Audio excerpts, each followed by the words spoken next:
नमस्कार. Ranade rials presents inspiring stories by सकाळ. आज आपण अशा एका व्यक्तीला भेटणार आहोत की जो इंडियातला पहिला मेल आयर्न मॅन आहे. यस, तुम्ही बरोबर ऐकलं, आयर्न मॅन. मी लोखंडाचे कपडे घालून येतो अशातला आयर्न मॅन नाही, पण ज्यांनी स्वतःला इतकं चांगल्या प्रकारे तयार केले, स्वतःची बॉडी एवढी चांगली प्रकारे तयार केली, तर त्याप्रमाणे त्यांनी आयर्न मॅन असा किताब पण जिंकलेला आहे. 25 वेळा, 1-2 नाही, निवळ 25 वेळा आयर्न मॅनचा किताब त्यांनी पटकवलेला आहे. तर आज आपण भेटूयात Kaustubh Radkar. Welcome. Ranade real presents inspiring stories मध्ये तुझं खूप खूप स्वागत आहे. Thank you very much. येस, सुरुवात करूया सुरुवातीपासून. हे झालं कसं, घडलं कसं? आयर्न मॅन विषयी थोडं सांग, पण त्याच्या अगोदर थोडं आपण मागे जाऊयात. तू स्वतः एक पहिले स्विमर आहेस, राईट? तर स्विमिंगची जी आवड निर्माण झाली ती कशी झाली आणि कुठनं सुरू झाली? सो साधारणतः 8 वर्षाचा असताना आम्ही डेक्कन जिमखानावर जायचो. म्हणजे डेक्कन जिमखाना ग्राउंडपासून लिटरली 500 मीटरवर. तर स्विमिंग ही एक लाईफ स्किल म्हणून बघावी म्हणून मला आणि माझ्या मोठ्या बहिणीला आई वडिलांनी टँक म्हणजे परत 500 मीटरवर होता घरापासून म्हणून कोचिंगला पाठवलं की ऍटलीस्ट स्वतःला वाचवता यायला पाहिजे एवढं माणसाने पोहावं. सुरुवात अशी झाली अशी मग पाण्यात वाचता यायला पाहिजे. आणि माझ्या वडिलांची एस्पेशली अशी इच्छा होती की कुठल्याही त्यावेळेचे जे प्राईम स्पोर्ट्स मी म्हणाल की क्रिकेट असेल, टेनिस असेल, बॅडमिंटन सोडून कुठल्या तरी स्पोर्टमध्ये करिअर करावं. ओके. तो he himself was a kabaddi player, softball player. त्यामुळे त्यांची ती अशी इच्छा होती. माझी बहीण ऍक्च्युली माझ्यापेक्षा बेटर स्विमर होती, पण अनफॉर्च्युनेटली 91-92 साली ती पडली आणि तिचा पाय फ्रॅक्चर झाला आणि मग त्याच्यामधनं ते सुटलं. मग आपल्या इथे आर्ट्स चालू झालं आणि म्युझिक चालू झालं, त्यामुळे तिचं स्विमिंग कडचं लक्ष गेलं. Whereas I continued on that path. Initial days मध्ये असंच टार्गेट होतं की डिस्ट्रिक्ट लेवलला एखादं मेडल मिळेल, पण ते काय एवढं बोलण्या एवढं सोपं नव्हतं. पहिले 3 वर्ष मला आठवतंय मला एकही मेडल मिळालं. आणि मग 94 मध्ये पहिल्यांदा पुणे डिस्ट्रिक्टला मेडल मिळालं, मग स्टेट लेवलला मिळालं. 95 मध्ये पहिल्यांदा मी नॅशनल चॅम्पियन. मग 95 to 2000 I was international champion at least in 1 event continuous. आणि मग मी इंडियाला रिप्रेझेंट केलं. तसंच मला अमेरिकेला युनिव्हर्सिटी होती आणि इंडियाला युनिव्हर्सिटी ऑफ पेन्सिल्व्हेनिया म्हणून त्यांनी मला स्विमिंगची स्कॉलरशिप ऑफर. आणि त्यावेळेला एकतर इंडियातल्या कुठल्या स्विमरला अशी स्कॉलरशिप कधीच ऑफर झाली. एक्झॅक्टली. मला तुला इथेच थांबायचं. तुझी स्कॉलरशिप म्हणालास US मधली, तर तो काय प्रकार असतो? म्हणजे आपल्या व्ह्युअर्सना हे कळतं की अशा प्रकारची काही स्कॉलरशिप असते किंवा तुम्ही जाऊ शकता. हे काय होतं ऍक्च्युली? सो अमेरिकेत NCAA असतं जे कॉलेज लेवलला स्पोर्ट करतात त्यांच्यासाठी. सो टेनिस असेल, बास्केटबॉल असेल, अमेरिकन फुटबॉल असेल, तसं स्विमिंग, हॉकी, त्याच्यासाठी स्कॉलरशिप्स दिल्या जातात. ती स्कॉलरशिप कशी असते की तुम्ही कॉलेजसाठी पोहायचं, पण तुमचे ग्रेड्स पण मेंटेन व्हायला पाहिजे. तुम्ही ग्रेड मेंटेन झालं, ग्रेड मेंटेन नाही झालं तर तुमची स्कॉलरशिप जाते. सो ऑब्विसली आम्ही सर्वसाधारण मराठी कुटुंबच होतो. सो स्कॉलरशिप नसताना पाठवणं शक्यच नव्हतं. पण मी जेव्हा अमेरिकेला गेलो तेव्हा मला 2 ऑपॉर्च्युनिटीज होत्या. एक तर जितकं स्विमिंग चांगलं होईल तिथली स्कॉलरशिप वाढणार होती, आणि एज्युकेशनमध्ये मी इंडियात काही फार प्रयत्न करायचो नाही. पण अमेरिकेत जेव्हा कळलं की सिस्टम कशी आहे आणि जसं ग्रेड पॉईंट ॲव्हरेज असतो तो वाढायला लागला, मग डीन्स लिस्ट असते, मग ॲथलेटिक्स स्कॉलर्स असतात, ऑल अमेरिकन स्कॉलर असतो. जसं तुमचा ग्रेड पॉईंट वाढतो तसं तुमची तिथली पण स्कॉलरशिप वाढते. So I had motivation on both end. Swimming मध्ये चांगलं केलं आणि एज्युकेशन मध्ये चांगलं केलं की आई वडिलांवरचा लोड कमी होणार. सो तसं मी अमेरिकेला गेलो. मग असं म्हणायला हरकत नाही की कौस्तुभ राडकर स्वतः जो खर्च अमेरिकेतला होता तो स्वतःच्या हिमतीवरती स्वतःचं शिक्षण पूर्ण केलंय तिथे जाऊन. ऍक्च्युली असं काय, पण स्कॉलरशिप होती पण यामध्ये आई वडिलांचं सॅक्रिफाईस खूप आहे. खरं. स्कॉलरशिप जरी किती असली तरी शेवटी पॉकेट मनी लागतो. आणि मी नोकरी करायचो, 20 तास अलाउड होतो. सो मी डायनिंग हॉलमध्ये क्लिनिंगची कामं करायचो, कारण इंटरनॅशनल स्टुडंटला तेवढा एकच ऑप्शन होता. अच्छा. दुसरा ऑप्शन होता डायनिंग हॉलमध्ये दिवसाला म्हणजे संध्याकाळची शिफ्ट असायची, राईट. सो 4 ते 7-7:30 पर्यंत डायनिंग हॉल चालू असायचं. त्याच्यामध्ये 5,000 स्टुडंट जेवायला यायचे. हे युनिव्हर्सिटीमध्येच? ओके. त्यांचं डिश वॉशरचं काम माझ्याकडे होतं. ओ गॉड. म्हणजे दिवसाला 5,000 भांडी घासायची. पण आपल्या शब्दशः झाला तर भांडी भांडी घासायची. पण मी म्हणलं तसं की पैसे कमवायचा तो एकमेव मार्ग होता. खरंय. स्वतःच्या इच्छा पूर्ण करायच्या असतील, मग शूज असतील, काही गिअर असेल, ते मला आई वडिलांकडनं घ्यायचं नव्हतं. Oh wow. So I was swimming, I was studying and I was working. आणि इट्स नॉट जस्ट मी, बरेचसे अमेरिकन मुलं तशीच वाटतात. ते कल्चरच आपण म्हणायला हरकत नाही की तशा पद्धतीचं तिथे आहे. हो. पण मूळ मुद्दा असा आहे की आई वडिलांनी तेव्हा ती जिद्द दाखवली नसती, तेव्हा ते फ्रीडम दिलं नसतं की ठीक आहे इंडियात तुला वडिलांची सेट प्रॅक्टिस आहे लॉची, ती सोडून माझा मुलगा कुठेतरी दुसरीकडे जातो. अगदी खरंय. 17-18 वर्षी it is not a easy decision. मगाशी पण तू म्हणालास की वडिलांनी तुला सांगितलं होतं की स्विमिंग हे तो एक गोल होता की करिअर बनव, तर हे पहिल्यापासून कुठेतरी डोक्यात होतं, which is really good, is it? Fortunately not just वडील, आई पण, की whatever you want to do in life, do it well, असं लहानपणीपासून सांगितलं. बरोबर. आणि मी म्हटलं तसं पहिले 3 वर्ष तर मला एकही मेडल नव्हतं, पण तेव्हा आई नेहमी म्हणायची की ठीक आहे ना, तू प्रयत्न करतोयस ना, सपोर्ट होता, यू विल गेट बेटर. आणि तसंच झालं. सो त्यामध्ये आईचाही रोल तितकाच मोठा आहे. बरोबर. येस, पॅरेंट्स दोघांनी तेवढाच चांगला सपोर्ट केला. वा, सुपर. थोडंसं आपण अमेरिकेविषयीच बोलूयात. मी असं ऐकलंय की तिथे अक्षरशः तू अमेरिका बाय रोड अख्खी प्रदक्षिणा झालेली आहे तुझी. सगळीकडे तुझं कामानिमित्तही खूप ट्रॅव्हल होतं आणि म्हणजे सगळं संसार आपलं कासवाचं बिराड पाठीवर जसं म्हणतात तसं गाडीत घेऊन सगळं तुला फिरायला लागायचं. सो जसं एज्युकेशन संपलं तसं मास्टर्स डिग्रीला मला एंट्री मिळाली होती विस्कॉन्सिनमध्ये. मी राहत होतो पेन्सिल्व्हेनियामध्ये, जायचं होतं विस्कॉन्सिनला. माझं पेन्सिल्व्हेनियामधले एक सगळ्यात पहिले प्रोफेसर होते, जेम्स मिल नावाचे. He was the dean of the program as well. तर त्यांनी मला सांगितलं होतं की माणसाकडे एवढं सामान पाहिजे की ते आपल्या गाडीत मावायला पाहिजे. हो, ओके, ग्रेट. आणि सो मी अमेरिकेत जितक्या वर्ष होतो, जितकं फिरलो तेवढंच सामान होतं की माझ्या गाडीत तेवढं बसायला पाहिजे, फर्निचर सोडून. ओके. सो कुठेही जायचं असेल, so you know Pennsylvania to Wisconsin असेल, किंवा मग मला न्यूयॉर्कमध्ये नोकरी होती, New York to Boulder, San Francisco, सगळे अमेरिका मी गाडीने केली. अच्छा, बाय रोड मेनी टाइम्स. आणि बऱ्याच वेळा असं केलेलं की पोहोचलो, 2 दिवस राहिलो, परत आलो. Oh my god. म्हणजे राहण्यापेक्षा जाण्याचा टाइम जास्त असतो. पण it's a lot of fun doing it. ज्याला रोड ट्रिप हे खूप लोक करतात, म्हणजे खूप इंडियन्स जे आहेत अमेरिकेत, बरीचशी अमेरिका तशीच गाठतात. कारण रस्ते मोठे आहेत, कम्फर्ट आहे, आणि it's a great way to see the country. पण तू सांगतोय त्यावर दिसते की खूप स्ट्रगल होतं. त्यावेळेस असं कधी वाटलं नाही जाऊ दे आपण घरी जाऊ, चांगली वडिलांची प्रॅक्टिस चालू आहे, पुण्यात सेटल आहोत, असा कधी विचार आला डोक्यात? तसे विचार सगळ्यांना येतातच ॲट सम पॉईंट. म्हणजे पहिली माझी सेमिस्टर होती तेव्हा मी खूप होमसिक झालो. अगेन ह्याच्या मागचं सिच्युएशन वेगळी की मी गेलो 4 जानेवारी 2001ला मी अमेरिकेला गेलो. तेव्हा काही गुगल वगैरे काही नव्हतं, घरी कम्प्युटर कसा बसा होता, ते डायल-अप इंटरनेट आठवतंय, BSNL, कोणाचा फोन आला की कट व्हायचं. सो माहितीच नव्हतं काय एक्सपेक्ट करायचं, राईट. मी पोचलो शॉर्ट्समध्ये, बाहेर बर्फ पडला होता, जी मुलगी आणायला येणार होती ती येऊ शकली नाही, रात्र एअरपोर्टवर काढायला लागली, गोळ्याच्या पोळ्या दिल्या होत्या आईनी आणि बाकरवड्या होत्या त्या खाऊन. कारण तू एअरपोर्टवर झोपायला लागलं, कारण देयर वॉज नो ऑप्शन. आणि इथनं जेव्हा जाता तेव्हा $10-15 मॅकडॉनल्डचं मील खायचं का पहिल्याच कॅल्क्युलेशन चालू. सो स्ट्रगल हा खूप होता. मला आठवते मी क्लासला स्विमिंग प्रॅक्टिस असायची 5:30 ते 8, आणि 8ला लेक्चर चालू व्हायचं, 10 मिनिटात पोचायला लागायचं, नाही तर दार बंद व्हायचं. 8:10ला पोचता एकदा बर्फातनं सवय नाही, बरोबर, बर्फातनं पळत जाताना पडलो, चष्मा तुटला, राईट. आता चष्मा बदलायचा असेल तर $200-250 बेसिक खर्च एक्झामिनेशनचा, मग फ्रेमचा वेगळा.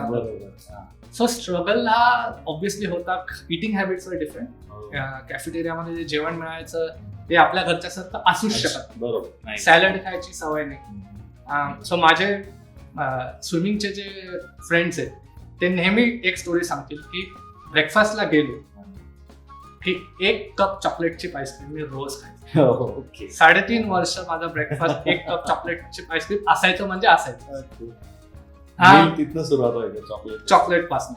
So struggle is part of life. तो काय आता नाही असं नाही, पण जसं मी म्हणलं सिस्टम कळत गेली, अभ्यास कसा करायचा, स्विमिंग कसं करायचं, obviously motivation of the you do better, you are gaining more things, तसा तो स्ट्रगल पण कमी होते. असं वाटायचं की जाऊ देत, परत जायचं नाही जायचं, पण लाईक आय सेड, आई वडिलांनी आधीपासून सांगितलं होतं की एक ऍक्टिव्हिटी मनात घेतली की ती पूर्ण करायची, अगदी मग डू व्हॉट इट टेक्स. आणि त्यांचा इमोशनल सपोर्ट होता, फायनान्शियल सपोर्ट होता, so you cannot go wrong.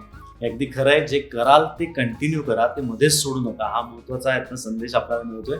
पण आमच्या रिसर्चने मला हे पण सांगितलंय की तू एक उत्तम कुक आहेस, अगदी मोदक पासून तू सगळं बनवू शकतात. हे कसं काय झालं? बनवू शकायचं.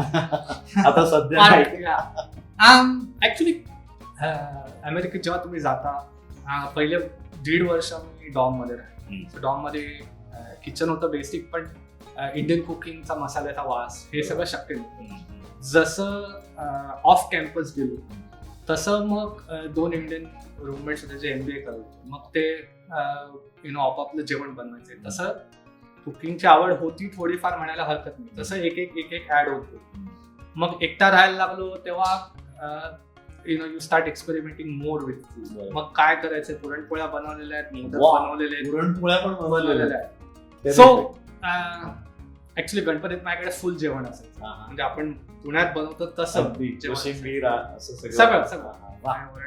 पुऱ्या, पोळी, एक तरी गोड म्हणजे मोदक, ते पारी वगैरे करून रेग्युलर मोदक. सो तशी आवड होती आणि it was a good way to distress also. So माझ्यासाठी तेव्हा cooking was a great way to distress myself. आणि ऑब्विसली आठवड्यातनं 5 दिवस समजा कोणी इंडियन फूड देणार असेल तर वाय नॉट. जे आता मागच्या 1.5 वर्षात थँकफुली लॉकडाऊनमुळे परत जरा कुकिंग म्हणजे आता घरचे थोडे आणखीन खुश झाले. तू किचन मध्ये जास्त वेळ असतो. पण दुसरी एक महत्वाची गोष्ट आहे, तीही मला कळली की तू तिथे पूजाही सांगत होतास. रेग्युलर प्रोफेशनल तू गुरुजी म्हणून सुद्धा काम करत होतास. म्हणजे पूजापाठ आमच्याकडे एवढा असतो असं म्हणणं नाही. माझ्या आजोबांकडे होता, म्हणजे काकूही पौरोहित्य करायचे. सो तसं एक माझ्याकडे थोडं आलं होतं. आणि मी विस्कॉन्सिन मध्ये असताना काही लोक म्हणले की तुझं मराठी चांगलं आहे, तुला वाचता येतं संस्कृत, तू करशील. सो जस्ट कोणाला मदत करायला म्हणून मी ते चालू केलं होतं. आणि ओळखीतच असं कोणी गणपती बसवून द्याल का, अशा पूजा, सत्यनारायणाची पूजा. पण कौस्तुभ राडकर तिकडे असं धोतर वगैरे नेसून असं टोपी घालून जायचे पूजेला, त्यात कसं होती? 100% फुल अटॅक. फुल अटॅक, काही त्याच्यात काही तुम्हाला. अरे वा. पण तिथे जाणवं वगैरे इतर गोष्टी मिळायच्या लोकांना, तुम्ही कसा अरेंज करायचा? इंडियन स्टोअर मध्ये सगळं मिळेल. ऍक्च्युली इंडियन स्टोअर मध्ये माझे सत्यनारायण पूजेचं किटच होतं. येस, ते जसं पुण्यात सुद्धा. आणि बऱ्याच वेळा असं होतं की महाराष्ट्रीयन कुटुंबातल्या पूजा अशा वेळी ठरवतात की आई वडील किंवा सासू सासरे येणार, त्यामुळे ऑलरेडी घेऊन कोण ना कोणतरी काहीतरी घेऊन आलेले, बऱ्याच गोष्टी आलेल्या असतात. So it's quite simple. आणि एक तर अमेरिकेत सगळ्या गोष्टी विकेंड लावतात, त्यामुळे त्याचाही प्रॉब्लेम नसतो. आणि तांदूळ घातले की सगळं सुटतं, त्यामुळे तोही एक आपण मार्ग दिलेला आहे. सुपर. थोडस आता आपण तुझ्या या आयर्न मॅन कडे थोडं मला यायचंय. पण त्याच्या अगोदर म्हणजे जसं तू खरं हा 2 विषय खूप वेगळे आहेत. आयर्न मॅन म्हणशील आणि स्विमर म्हणशील. स्विमर म्हणून तिथे गेला होतास, तिथे तू त्याच्यामध्ये करिअर पण केलं होतास. मग ह्याची माहिती कुठनं पडली की असं काहीतरी असतं, आयर्न मॅन म्हणून प्रकार आहे, हे कुठनं कळलं? कोण मेंटर वगैरे असं तुला होता? ऍक्च्युली काय झालं, जसं माझं स्विमिंगचं करिअर संपलं आणि मी मास्टर्स प्रोग्रामला गेलो विस्कॉन्सिनला, तर असं लक्षात यायला लागलं की माझे इटिंग हॅबिट स्विमिंगचेच राहिले. अच्छा. पण पूलला ऍक्सेस नव्हता. एक तर स्विमिंग किती वर्ष मला आठवत नाही, 13-14 वर्ष असेल, त्यामुळे बर्ट आउट पण झालं. मग फिटनेस कसा ठेवायचा, म्हणून मी रनिंग चालू. आणि मी एन्ड्युरन्स स्विमरच होतो, middle distance too long distance. त्यामुळे मग मी लॉंग डिस्टन्स रनिंग चालू केलं. 2006 मध्ये मी पहिल्यांदा मॅरेथॉन पाहिलो. मग 2007 मध्ये मला बोल्डर कॉलोराडोला नोकरी मिळाली. तर बोल्डर कॉलोराडोची खासियत अशी की ते it is considered the Mecca of triathlon. जगातल्या top of the top triathletes तिथे ट्रेनिंगला. तर असंच मी न्यूयॉर्क वरनं बोल्डरला मूव्ह झालो होतो गाडीत स्टँडर्ड सामान घेऊन. मग मित्र कसे करायचे, तर मी अपार्टमेंट अशी घेतली होती की फिटनेस सेंटरच्या जवळ. फिटनेस सेंटरला मास्टर्स स्विमिंगचे क्लासेस होते. हो, म्हणजे दोन्ही असावं म्हणून तुझ्या म्हणून. जवळ आहे. म्हणून मग मी संध्याकाळी 6 ते 7 मास्टर स्विमिंगला जायचो आठवड्यातनं 3 दिवस. तर नॅचरली इतक्या वर्षाची स्विमिंग हिस्ट्री होती, त्यामुळे माझं स्विमिंग ऑन पार यायला वेळ लागला. बरोबर. तसं मग ते ट्रायथलीट लोक जे होते ते माझ्याशी बोलायला लागले की तू कुठून आला, एक इंडियन माणूस हे करतो हे त्यांना हा, माहिती नव्हतं बरोबर. आणि इतका चांगला स्विमर, मग आम्हाला काही टिप्स दे. म्हणून मग ते मला सांगायला लागले की मग तू ट्रायथलॉन का नाही करत. आणि तोपर्यंत मी 2 मॅरेथॉन पळालो होतो, स्विमिंगचं करिअर होतं. तर तेव्हा ते म्हणले की cycling is the easy beat. आणि ते म्हणले वी डोंट थिंक की कोणी इंडियन आहे त्यांनी हे केलंय. बरोबर. सो एक चांगलं ऑपॉर्च्युनिटी होती, चांगलं चॅलेंज होतं. सो डायरेक्ट असं मेंटर असत कोणी नव्हतं, पण माझे बरेच फ्रेंड्स होते ते स्वतः त्या पाथमधून जात होते. करत होते ऑलरेडी. त्यामुळे मला ऑन द फील्ड नॉलेज मिळत होतं की काय करायला पाहिजे, काय नाही करायला पाहिजे. अशी माझी सुरुवात झाली 2008 मध्ये. त्यांनी मला सांगितलं की नोव्हेंबर 2008 मध्ये ॲरिझोनाला एक इव्हेंट आहे, ओके, तर त्याला तू रजिस्टर कर. सो एप्रिलमध्ये मी त्या इव्हेंटला रजिस्टर केलं. त्या हिशोबाने मे पासून तयारी झाली. सुपर. पण ह्यामध्ये मीनवाईल हे जे चालू होतं, म्हणजे तू म्हटलं स्विमिंग बऱ्याच दिवस मध्ये बंद होतं, त्यानंतर परत फिटनेस लेवल वाढवायला किंवा ज्या तुझ्या म्हणजे मला माहिती आहे थोडंफार खाण्याच्या सवयी वगैरे ज्या होत्या त्या खूपच वेगळ्या होत्या, तर तिथनं शिफ्ट करून हे करायला किती डिफिकल्ट गेलं, ही गॅप कशी भरून काढली? ऍक्च्युली फिटनेस माझा कधी कमीच झालेला नाही. अच्छा. And I want to stress this point. So 92 पासून आजपर्यंत I am at that level, if not higher. Okay, super. Maintain करणं. कारण स्विमिंग जरी बंद झालं तेव्हा I was running, I was doing strength training. असं नाहीये की मी फिटनेस बंद केला. बरोबर. खूप म्हणजे अनफॉर्च्युनेटली खूप स्विमर्स बरोबर असं होतं की त्यांनी बंद केलं की ते वॉटर पोलोच्या बॉल सारखे फुटतात. कारण की स्विमिंग जेव्हा मी करतो, म्हणजे मी अमेरिकेत डेली 4000 कॅलरीज खातो. त्याच्या मागचं कारण असं आहे की मी 5:30 ते 8 पोहायचो, परत संध्याकाळी 3:30 ते 6 पोहायचो, आणि मध्ये 1 तास मला कोर आणि स्ट्रेंथ आपणहून करायला लागायचं. So you doing 3 workout. So naturally तुमच्या बॉडीला तेवढ्या कॅलरीज लागतात, otherwise you cannot perform. Next वर्कआउटला तुम्ही पोहोचूच शकणार. बरोबर. तुमच्या बॉडीला नंतर असं व्हायला लागतं की eating habit stay the same, पण वर्कआउट 0वर येते. ते माझ्या आयुष्यात कधीच झालं. सो वेदर इट्स रनिंग और सायकलिंग, काही ना काही ऍक्टिव्हिटी चालूच राहील. सो इटिंग हॅबिट्स तुम्ही म्हणलात तसं की त्याच्या मागचं मोठं कारण आहे की इंडियामध्ये कसा एक चुकीचा स्टिग्मा आहे की तुम्ही soft drink. So I know what you wanted to ask की कोक किंवा पेप्सी प्यायला की तुमचा परफॉर्मन्स कमी होतो. हा एक चुकीचा stigma. I am no way saying की तुम्ही प्यायलाच पाहिजे, दॅट्स इंडिव्हिज्युअल डिसिजन. पण असं कुठेही नाही. जगातल्या टॉप ॲथलीट आठवड्यातनं एकदा तरी कोक पितात, त्याने काही फरक पडत नाही. त्या स्टिग्मा मधनं तुम्ही जात असता तेव्हा असंही होतं की यू हॅव दॅट फ्रीडम की आता मला कोणी सांगणार नाही, दिवसभर माझ्या डोक्यावर कोणी बसलेलं नाही, आणि माझ्याकडे फायनान्शियल फ्रीडम आहे की मला दिवसानं 10 कोक प्यायचे तर मी पिऊ शकतो. तसं मग तुम्हाला लक्षात येतं की काहीतरी चुकतंय, काहीतरी आभारी प्रकार होतोय. म्हणजे अर्ध्या कोकणी पण माझं काम होतं, 10 प्यायचे. बरोबर. म्हणजे एक जिलबी खाऊन तेवढंच सॅटिस्फॅक्शन मिळतं, पण लोक 10 आणि 15 खातात. तसेच सो नॅचरली जसं तुम्ही परत एका फिटनेस रुटीन मध्ये यायला लागता, कॉम्पिटिशन मध्ये यायला लागता, तुमचे eating habits, sleeping habits naturally बदलतात. तसं तुम्ही परत हेल्दी इटिंग मध्ये जायला लागतं की ठीक आहे, आता माझा परफॉर्मन्स वाढवायचा असेल तर मला काय करायला. तसं माझ्याबद्दल परत झालं की मी जसं लोकांशी इंटरॅक्ट करायला लागलो ते म्हणायला लागले की मग आता प्रोटीन वाढवायला पाहिजे. प्रोटीन कसं वाढवायला पाहिजे. मग घरी नॉनव्हेज बनायला लागलो. स्वतःच डिसाईड करायला. स्वतःच. And I think that is the best thing. कारण तुम्ही जे हातातनं बनवता ते तुम्हाला एक्झॅक्टली माहिती असतं किती तेल पडले, किती मीठ पडले, कुठले मसाले पडले. बाहेरनं तुम्ही मागवला की you have no control, right. So it is a good mix. I feel की माझं वर्कआउटवर तितकंच लक्ष होतं, पण हेल्थवर जास्त लक्ष दिलं. बरोबर. सुपर. त्यामुळेच तो शेप मेंटेन झाला, आणि ते ऍक्च्युली जर if you are in proper shape तर ती ऊर्जा पण मिळते आपल्याला की काहीतरी करूया. थोडासा विदिन आपल्याला जो सपोर्ट पाहिजे असतो बॉडीचा. या म्हणजे खूप वेळा लोक म्हणतात की how can I get up in the morning. तुम्ही इतके वर्ष कसं होत आहे, मोटिवेशन काय. मला असं वाटतच नाही, कारण इतके वर्ष मी करतोय. मी नाही केलं तर मला असं चुकल्यासारखं वाटायला लागतं की काय आज काय करायचंय, म्हणजे का नाही उठलो.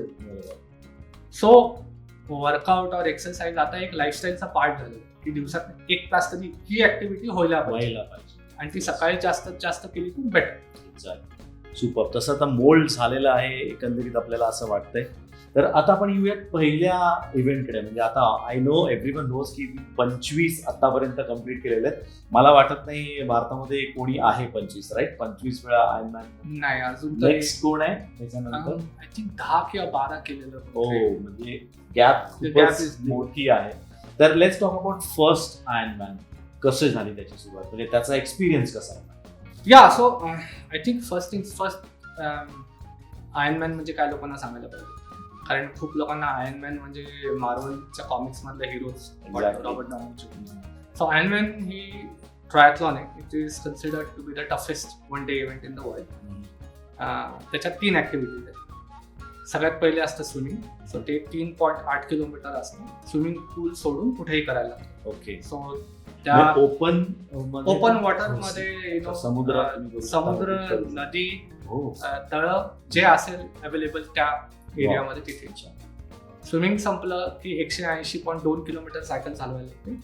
आणि मग हे दोन्ही संपलं की third activity is a full marathon 42.2 kilometres. सगळ्याला टाइम कट ऑफ आहेत आणि overall time cut off maximum time is 17 minutes. हे तुम्ही बॅक टू बॅक केलं तर तुम्हाला आयर्नमॅनचं टायटल दिलेलं आहे. माझ्या पुढे ऑनेस्टली स्विमिंगचा चॅलेंज नव्हता आणि रनिंगचा चॅलेंज नव्हता. माझ्याकडे चॅलेंज होतं सायकलिंगचा चॅलेंज 2 एंड्सने होता. एक तर इंडियातली जी सायकल होती ती सायकल म्हणण्यालायक सायकलच नाही. बरोबर. कारण माझं घर ते शाळा इतकी मी सायकल चालवायचो. ते अंतर 400 मीटर. ते पण का चालवायला लागायचे? कारण एक पुणे डिस्ट्रिक्ट असोसिएशनची टुर्नामेंट असेल स्विमिंगची. बेस्ट स्विमरला मेल अँड फिमेल सायकल. माझ्या धावीत माझं नशीब असं की माझं नाव त्या लॉटरीमध्ये निघालं होतं. I have never prayed that hard की आज माझं नाव निघू नये, पण ती सायकल मिळाली.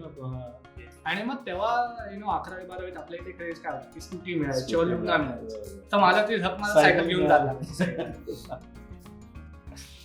तो ते सायकलिंग म्हणणार. ती सायकल आणि जी रेसिंगची रोड बाईक किंवा ट्रायथलॉन बाईक असते completely different. Plus traditionally swimmers जे असतात ते स्विमिंगच्या स्पोर्टमध्ये अपर बॉडी इज युटिलाइज मोर. बरोबर. त्यामुळे लेग्सचं प्रमाण तुम्ही थोडंफार असतात. त्यामुळे 180 किलोमीटर सायकलिंग चालवायचं यासाठी कम्प्लीट न्यू रिइन्फोर्समेंट होती माझी. सगळं मेकॅनिक्सच बदललं. एवढा वेळ सायकलवर कसं बसायचं. फॉर्च्युनेटली मी म्हणलं जसं की माझ्या सुदैवाने चांगली लोक आजूबाजूला होती. ते म्हणायचे की ठीक आहे आता 60 कर, मग उद्या 90 कर, हळूहळू. आणि मी I was in the right place at the right time. की बोल्डर कॉलोराडोला माझं एक ऑफिस होतं. मी कार्डिओलॉजी ऑफिसमध्ये काम करतो. एक ऑफिस होतं ते 20 माईल लांब होतं. सो मला एवढं माहिती होतं की आठवड्यातून 3 दिवस तिकडे जायला लागायचं. त्या ऑफिसमध्ये शॉवर होता. कार्डिओलॉजिस्टने मला परमिशन दिली होती. सायकल वर घेऊन जायची परमिशन होती, ऑफिसमध्ये ठेवायची. सो दिवसात 40 मैल मध्ये सायकलिंग व्हायचं. आठवड्यातनं 3 दिवस. ती लक्झरी होती. ओपन रोड्स असले तरी सायकलचं शोल्डर असतं, त्यामुळे त्याचाही प्रॉब्लेम नाही, ट्रॅफिकचा कधी प्रॉब्लेम नाही, सेफ होतो. सो तशी माझी प्रॅक्टिस वाढत गेली. न्यूट्रिशन एक चॅलेंज होता, कारण परत 12-13 तासाची रेस, काहीच माहित नाही काय खायला पाहिजे, किती खायला पाहिजे, किती वेळाने खायला पाहिजे, जेल्स काय असतात, गेटोरेट थोडंफार स्विमिंग मध्ये माहिती होतं, पण ते किती ड्युरेशनने घ्यायला पाहिजे. So nutrition is the fourth discipline, आणि ते एक्सपेरिमेंट करत करत मी शिकलो. प्रॉब्लेम काय झाला होता की आय थिंक जुलैमध्ये पोहता पोहता माझ्या खांद्यातनं खटकन आवाज आला. स्विमिंग करताना खट आवाज आला आणि आय जस्ट केम बॅक. मला हात उचलता येत, सो माझा रोटेटर कर फाटला होता. मग असं ठरलं की आयर्नमॅन झाल्यावर 2 दिवसांनी आपण सर्जरी करू. म्हणून मग सर्जरीला स्पर्धेमध्ये झालं होतं? नाही, स्पर्धेमध्ये नाही, स्पर्धेच्या आधी झालं. प्रॅक्टिस नोव्हेंबरमध्ये रेस होती, जुलै ऑगस्ट मध्ये ही इंजुरी झाली. रेस खूप जवळ होती, म्हटलं रेसच्या आधी काय मी सर्जरी करणार नाही, स्विमिंगचा प्रॉब्लेम नाही. नोव्हेंबर 21ला रेस होती, 23 तारखेला माझी सर्जरी सेट होती. पण सर्जरी झाल्यावर कोणतरी मदत करायला पाहिजे म्हणून माझा काका आला. हा, मग ऍटलीस्ट कोणतरी मदत करायला पाहिजे, थोडीफार गाडी चालवायला पाहिजे. सो माझी पहिली आयर्नमॅन स्विमिंग सॉलिड झालं. सो 47:30 मध्ये स्विमिंग झालं. दॅट वॉज कोर्स रेकॉर्ड आहे. Wow. 60 किलोमीटरचे 3 लूप्स आहेत सायकलला.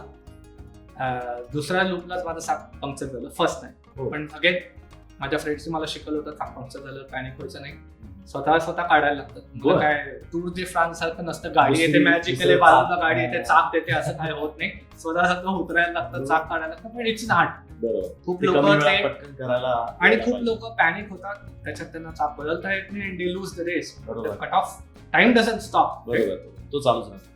आणि मग 160 का 165 किलोमीटरला परत एकदा चाक पंक्चर झालं. हो. पण मला माहिती होतं की काय सायकल करायचं? माझं संपलं की माझी racist.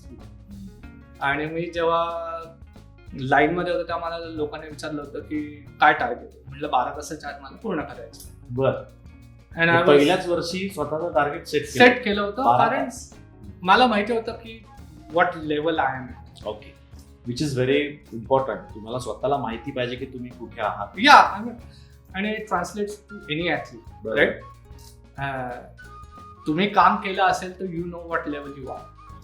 So you know what level you can perform. आता त्या दिवशी काय होईल कोणाच्याही हातात बरोबर. नसतं. माझ्या नशिबात पहिल्या टायमिंगला 2दा फंक्शन झालं, माझ्या हातात काहीच नाही. बरोबर. पण I knew how to get out of that situation. रनला परत मी म्हटलं तसं की आय वॉज सुपर स्ट्रॉंग आणि मला माहिती होतं की आय एम गोइंग टू, तेव्हा वाटत होतं की I am going to be the first Indian to do. एक अनु वैद्यनाथन मुलगी आहे, तिने जस्ट 2 आठवडे आधी आयर्नमॅन केली होती, तेव्हा माहित नव्हतं. ओके. सो एक चांगलं टार्गेट होतं की काही केल्या फिनिश लाईन आज क्रॉस करायची. त्यामुळे I finish it in 11 hours and 41 minutes. So well under my cut off time. Terrific. First Ironman ठरवलेल्या टाइमच्या अगोदरच कम्प्लीट करू. रॅनाटे realtors presents inspiring stories by Sakal. आपण गप्पा मारते कौस्तुभजी. आपण मगाशी जो विषय घेतला की पहिलीच जी आयर्नमॅनची रेस होती त्यामध्ये 2दा सायकल पंक्चर झाली होती, तर ती पंक्चर स्वतः काढायची तू म्हटलं असतं, ते कसं असतं म्हणजे कसं करायला? ऍक्च्युली प्रत्येक सायकलवर आम्ही किट ठेवतो. त्या अच्छा. किटमध्ये लिव्हर असते की टायर काढता यायला पाहिजे. 2 ट्यूब्स युजली आम्ही ठेवतो बर. आणि CO2 कार्ट्रिज असते, ज्यांनी पटकन हवा भरली जाते. अच्छा. मी म्हटलं तसं काय टूर डी फ्रान्स नाही की तुमच्या शेजारी येऊन करतोय. सो इट इज बरोबर. Expected you will do it. हा. आणि मग एड स्टेशन्सला युजली हँडपंप ठेवलेले असतात. अच्छा. CO2 कार्ट्रिज पण बऱ्याच वेळा 70-80 PSI देतो. मग एड स्टेशनला जाऊन तिथे तुम्ही यू कॅन टॉप अप. तेवढं काम चालू शकतं म्हणजे पण सगळ्या ऍथलीट्सला माहिती असतं की हे आपल्याला करायचं. तेही आणि स्वतःलाच करायला लागतं. ते स्वतःला करायचंय, त्यामुळे आम्ही आमचं किट त्याच्यावर. आणि न्यूट्रिशन पण बऱ्याच लोकांना काय खायचं हे माहिती असतं. सो बरंचसं न्यूट्रिशन सुद्धा आम्ही आमचंच कॅरी करतो. हो. आणि सायकल एलिमेंटला हाफ वे टू युजली एक स्पेशल नेट्स असतं, ज्याच्यामध्ये तुम्ही स्वतःची न्यूट्रिशनची बॅग ठेवू शकता बरं. की हाफ वे तुम्हाला संपलं की लगेच you pick up in get good. हो, कारण हे लक्षात घ्या, एका मागे एक इव्हेंट असतात. स्विमिंग झालं की सायकलिंग, मग परत तुम्हाला पळायचं असतं. त्यामुळे ॲज्युसेट राईटली की ह्या गोष्टी आपल्या बरोबर असणं खूप गरजेचं आहे. अगदी खरं आहे. आता येऊयात परत 25कडे. पहिला विषय आपण बोललो आणि 25. पण 25 आणि 1 मध्ये म्हणजे पहिलाचा एक्सपिरियन्स आणि 25वा एक्सपिरियन्स काय फरक होता, किंवा कम्पेअर करायचं झालं तर कसं करता येईल? ऍक्च्युली मेजर फरक होता की 25 मी एकटा नव्हतो, माझ्याबरोबर 10 लोकांची टीम होती माझी हो. प्लॅटफॉर्मची. हा. दुसरी गोष्ट अशी होती की करोना जस्ट सिच्युएशन हो. बदलत होती. It was very dynamic. आणि मी सांगितलं होतं मी काय केलं चाललं. हे आपण बोलतोय 2000. 2021 मार्च. अच्छा. 21 या मार्च. म्हणजे हो. पीक ऑफ करोना. आणि मी सांगितलं तर मी काय केलं, जाणारी ज्यांना यायचंय त्यांनी या. सो न्यूझीलंडला होती. जाताना असं काय वाटलं नाही. सिंगापूर एअरपोर्टवर सगळे लोक एनिवेज मास्क घालून असतात, त्यामुळे असं काय फार वाटलं सेफ वाटत.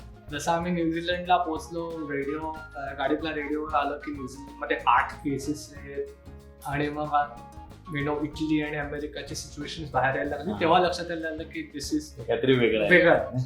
पण रेसचा फोकस होता. एक तर बरोबर. माझ्यावर 2 टेन्शन्स असतात. एक प्रेशर म्हणायला पाहिजे की ट्रेनिसचं, कारण की तेव्हा माझं टार्गेट होतं की 100 आयर्नमॅन घडवीन. And I was at 90. बरं. 8 लोक 10 लोक. हा. आणि माझं पर्सनल 25. आणि 25 इज अ बिग नंबर. जगात खूप कमी लोक आहेत ज्यांनी 25 आयर्नमॅन केलं. And they compliment each other. म्हणजे मला प्रेशर यायला लागलं की मी दुसऱ्यांचा विचार करायला लागतो की आपला स्ट्रेस कमी होतो. 1 ते 25 म्हणजे सगळ्यात मोठा अनुभव जे आयुष्यात शिकवतो ते तुम्हाला मेंटल फिटनेस काय Tough करतं? व्हायला शिकवतो. वा. असं प्रत्येक रेसमध्ये काही ना काहीतरी मी शिकलो. तर न्यूझीलंडच्या आधी 2 महिने मी सायकल पण चालवलेली होती, पण मला माहिती होतं की सायकल मी कशी मारू शकतो. आणि त्याच्यानंतर मला माहिती आहे, एकदा सायकलवरून मी बाहेर पडलो की मी जगात कुठलीही रेस पूर्ण करू शकतो. सो सगळ्यात मोठी गोष्ट काय शिकवतो तो अनुभव शिकवतो.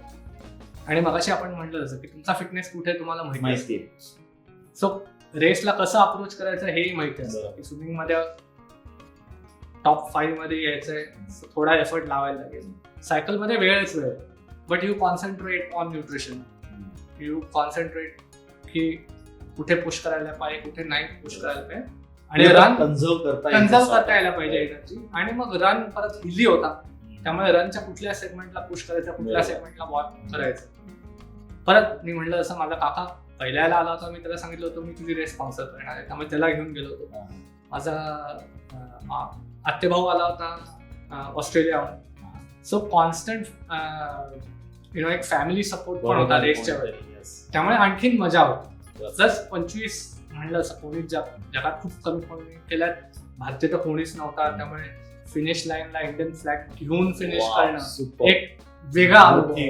त्यावेळेस टायमिंग काय आठवतं काय होतं? 25व्या रेस टायमिंग आय थिंक 12 तास 32 मिनिट होता, but I am not sure.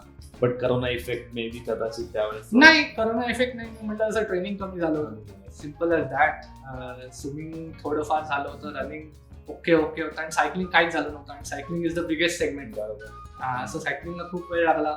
Cycling fitness नसेल तर तो रनला ट्रान्झिशन होतो. पण फरक कसा? Any race I go, even नाव first target is to finish the race. बरोबर.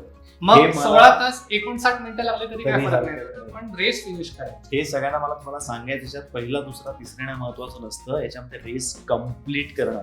गोल तुमचा तो पाहिजे की मी हे रेस कम्प्लीट करेन. सुपर. याच्या 25 रेसेस झाल्या, त्या कुठे कुठे झाल्या? म्हणजे जगात सगळे कॉन्टिनेंट फिरून झाले? 6 कॉन्टिनेंट्सवर रेस होते. So Asia, north America, south Africa, Australia, New Zealand आणि युरोप. बरं. साईडच्या साईड झालेले प्रत्येक रेसमध्ये वेगवेगळे अनुभव होतात. पण जर एक निवडायची म्हटली रेस किंवा एक कॉन्टिनेंट म्हणले की ह्या एरियामध्ये किंवा या कॉन्टिनेंटमध्ये सगळ्याच वाईज, आपल्या फॅसिलिटी वाईज, आपल्या आजूबाजूच्या सराउंडिंग वाईज किंवा परफॉर्मन्स वाईज, तर एक रेस असं म्हटलं तर कुठली आठवते तुमची की this was my best? See best, I feel की the race which was my worst is my best. त्याच्या मागचं कारण सांगतो की आयर्नमॅन कोना इज द वर्ल्ड चॅम्पियनशिप. जगात म्हणजे it's by invite only. You have to be so fast की टॉप 3 आयर्नमॅन इव्हेंट मध्ये जाऊन तुम्ही एज ग्रुपला जाता, और you have to have done 12 Ironmans in a row. मला लेगसी स्लॉट मिळतो, तसा मला मिळाला होता. मी सगळ्या गोष्टी व्यवस्थित केल्या होत्या. ऑक्टोबरमध्ये रेस असते, जुलैमध्ये अमेरिकेला गेलो होतो, 3 महिने तिथे राहिलो होतो. जसा कोणाला पोहोचलो, सायकल आम्ही घेऊन जातो, जोडली तर मागचं चाक काय बरोबर चालत नाही. मेकॅनिक्स असतात, त्यांच्याकडे घेऊन गेलो होतो. ते म्हणले पार्ट तुटलाय. मला बाईक स्पॉन्सर होता स्कॉट, नो बाईक अवेलेबल तिकडे, so I had to ride that bike. तुटलेल्या बाईकवर करणं, कारण अगेन बाईक रेंटलवर जरी मिळाली तरी तुमची बाईक तुम्हाला माहिती असतं कशी चालते. बरोबर. 180 किलोमीटर दुसऱ्या बाईकवर रॅन्डमली बसून करणं हे सोपं नाही. स्विमिंग माझं स्ट्रॉंग आहे, पण त्या दिवशी वेव्स खूप होत्या, मी खूप पाणी प्यायलो. त्याचं ट्रान्सलेशन असं झालं की सायकलचा ऑलरेडी प्रॉब्लेम होता. कोणामध्ये टेम्परेचर ऑलमोस्ट 50 डिग्री पर्यंत, क्रॉसविंड, हेडविंड सगळ्यांनाच असतात, ठीक आहे, माझ्या एकट्याला नाही, पण मी खूप समुद्राचं पाणी प्यायलो होतं, त्यामुळे उलट्या होत होत्या. त्यातून हे सायकलचं नवीन गणित होतं की दर 20-25 किलोमीटरने थांबा, तो डिझेल फिक्स करा, परत पुढे जा, स्टॉप गो, मध्ये उलट्या होत आहेत. एक प्रेशर होतं की तुम्ही वर्ल्ड चॅम्पियनशिपला आहे, where you should be performing your best. बरोबर. राईट. जेव्हा मी ट्रान्झिशन जो असतो की cycle to run, cycle park केली आणि तो मे बी 500 मीटरचा टप्पा असतो की यू कॅन रन, बरोबर, तो पण मला पळता आला आणि पुढे 42 किलोमीटर पळायचं मॅरेथॉन. आणि the heat was just not letting go. आणि दिस इज नथिंग न्यू, कोणामध्ये असंच असतं, सगळ्यांना माहिती असतं. पण असं ठरवलं होतं की काही केल्या फिनिश करायची. एक माझा तेव्हा मित्र झाला बिल, तो पण त्याच सिच्युएशन मध्ये होता. सो बरं. आम्ही दोघं एकमेकांना मोटिवेट करत राहिलो की एक लाईट पोल टू दुसरा लाईट पोल छोटे गोल्स. छोटे गोल्स, आणि काय केलं रेस सोडायची. सो त्या रेसमध्ये मी जेवढा मेंटली स्ट्रॉंग झालो, although it was my worst time ever, world चॅम्पियनशिपला नसायला पाहिजे, पण मी म्हटलं असं तुमच्या हातात काहीच नसतं. That race taught so much about myself की आता जगाच्या पाठीवर मला कुठेही पाठवा, I can achieve that. Super. Friends, लक्षात घ्या, ज्यावेळेस मी विचारलं की बेस्ट रेस कोणती, तर त्यावेळेस सर्वात खराब परफॉर्मन्स असलेली बेस्ट सर्वात चांगली रेस म्हणून सांगितली होती. याचाच अर्थ माणूस प्रत्येक गोष्टीत शिकत असतो, त्यामुळे खराब वेळच तुम्हाला सर्वात चांगलं शिकून जाते. सुपर, खूप छान सांगितलं. आता थोडंसं येऊया आपण कोचिंगकडे.